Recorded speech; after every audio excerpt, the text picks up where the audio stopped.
কেদারবাবু আসিয়া মায়ের কাছে বসিয়া গল্প করিতে করিতে মাকে বলিলেন, মা, আপনার সব ছেলেরাই বিদ্বান, আমরা এই কয়টি আপনার একেবারে মূর্খ সন্তান। শরৎ মহারাজ ঠাকুরের বই শ্রী শ্রী রামকৃষ্ণ লীলা প্রসঙ্গ লিখে তার কথা ও ভাব প্রচার করছেন।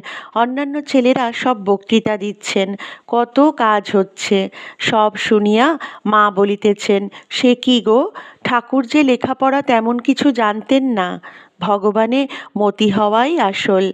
তোমার দ্বারা এ দেশের অনেক কাজ হবে। এই সব ছেলেরা আমার কত কাজ করছে।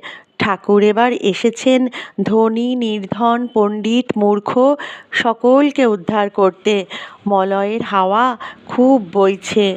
এইবার বাঁশ ও ঘাস ছাড়া যার ভিতরে একটু সার আছে সেই চন্দন হবে। যে একটু পাল তুলে দেবে, শরণাগত হবে, সেই ধন্য হয়ে যাবে। তোমাদের ভাবনা কি? তোমরা আমার আপনার লোক। জয় ঠাকুর, জয় মা।